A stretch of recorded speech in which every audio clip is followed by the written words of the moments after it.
Hello and welcome back to Planet Nibiru, where anything is possible. So today is the video that I mentioned in the last full video about microbial life.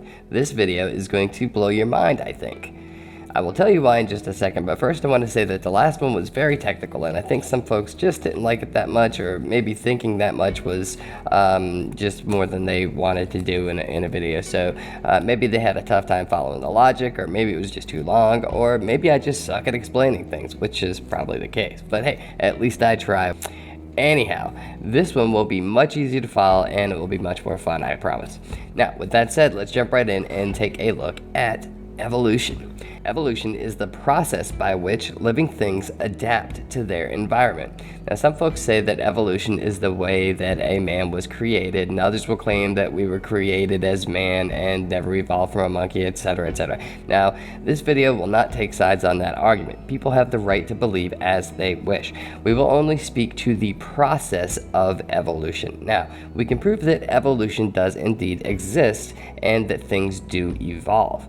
Many animals have changed or are in the process of changing right before our very eyes. Now, let's take dogfish, for example. They have feet and they can breathe oxygen, but they spend most of their time in the water. Now, we don't know if this animal is evolving into the water or out of the water, but we do know that it is evolving. There are many examples of evolution happening right before our very eyes, and I won't bore you with all the details of those. You can look them up for yourself if you like. So we know that things do indeed evolve. The theory of how man evolved has always had a few holes in it, though, in my mind, and it never did sit well with me because of those holes. As I have done research, and recently I was researching, and I found a theory that plugged many of those holes, and I'd like to share that theory with you now. One of those things that bothered me with the theory of evolution is like the how. So the theory goes that monkeys began eating meat and eventually started hunting larger ground animals in packs after eating all the little animals they could find in the trees. Now, as the monkeys got bigger and stronger, they needed to eat more meat, and were eating larger animals. So you have these gangs of large monkeys who would hunt the ground animals, and eventually they started chasing them out of the jungles and onto the plains. And of course, they chased them across the plains, and as the old saying goes, that life came out of Africa. It was basically expansion for the hunt. So that's the theory, and all that makes sense so far, right? We can see how life expanded, but the thing is how did they get smart? Now, evolution theory just assumes that over a couple million years, monkeys just learned, or they just got smart. Well, that's a problem for me, because why didn't the other animals get smart too? What was it about these monkeys that made them get smart? And what about the monkeys that are still here? Why the ones that stayed in the trees? Why didn't they get smart? Why didn't they learn? Why didn't they at least get somewhat smarter? Why did just these little hungry monkeys that chased the animals out learn and they got smart, yet all the other animals in the world just didn't? So, as I'm looking at different things, I find some material by a guy named Professor Terence McKenna, and his theory just kind of clicked with me. So first we'll talk just a quick little bit about him, his bona fides, if you will.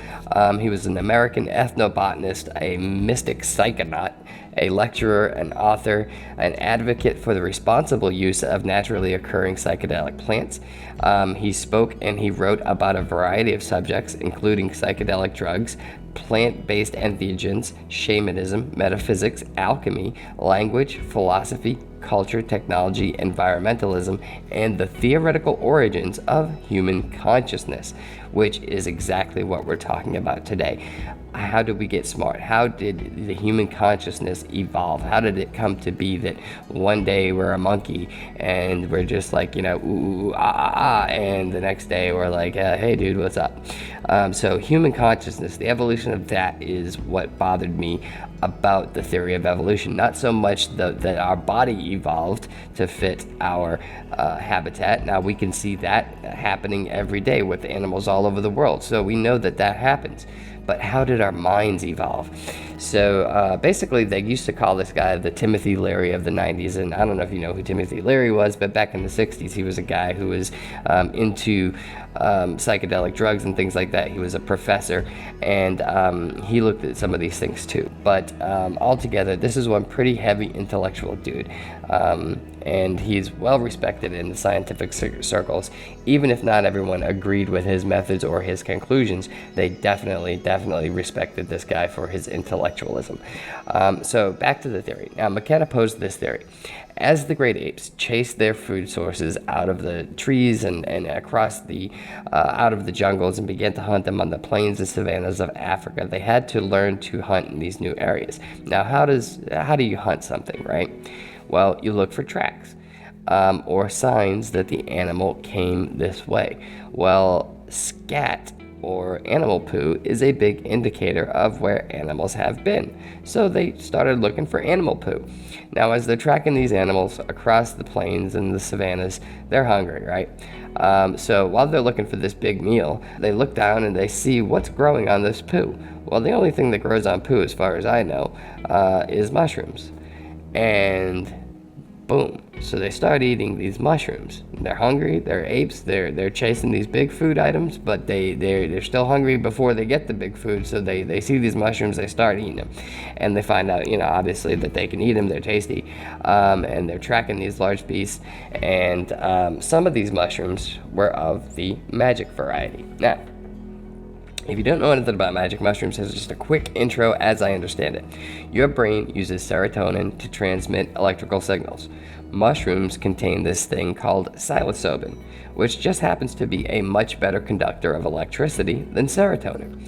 So when you take psilocybin into your system, when you eat a magic mushroom, your brain is jacked up on like superconducting electrical juice, and now you're thinking like a champ. Things you never thought made sense all of a sudden make perfect sense. You feel like you understand everything in the universe. You see a connection between all living things. You see math. You breathe colors. Large and small mean nothing, yet everything at the same time. The yin has met the yang. The night is now the day. The darkness has lifted and given way to the light. Your mind is open. Then the psilocybin wears off, and you're back to reality using your just regular old serotonin again, and you just want to have some munchies and eat something and go to bed. So most people probably never eat any magic mushrooms in their life, and the ones who do probably only do it once or twice, maybe even just a few times. Now, once in a while, you'll get someone who's done a lot of mushrooms or psychedelics, but that is very, very, very rare because it just isn't a drug that's used daily or often like that because of the effects it has on your mind and body. But to these chimpanzees and apes, this was a food source, and they were hungry every day, so they ate them all the time. Every time they could get their hands on them, they ate them.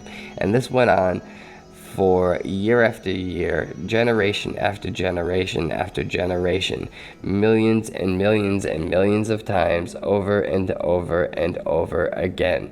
These monkeys ate psychedelic mushrooms all the time, constantly tripping their collective little asses off and having these crazy yet wildly insightful hallucinogenic experiences, resulting in an ape that was capable of thinking. Again, boom, mind absolutely blown. To me, bang, this was the answer. This made sense. This was the how. This is how these monkeys became intelligent. I mean, nobody else has ever even offered anything other than, well, they just got smart. And okay, maybe they did just get smart, but why just them? Why didn't all the other animals just get smart? Why didn't the monkeys that stayed back in the trees just get smart? Why didn't the fish just get smart? Why didn't the birds just get smart? Or the lizards or the lions just get smart? So, this made perfect sense to me. They ate these mushrooms for millions and millions and millions of years. Well, not millions and millions of years, but they ate these mushrooms for hundreds of thousands of years. It's only been about 2 million years since we've supposedly were monkeys. So, but they ate these mushrooms for hundreds of thousands of years, and it happened time and time and time and time and time and time again. They just tripped, and they were opening their minds and their bodies changed over time. Their minds probably evolved so that the serotonin that we have now is probably much more potent than the serotonin that we used to have, just because we were training our bodies with these, or the monkeys were training their bodies with these magic mushrooms, allowing them to think.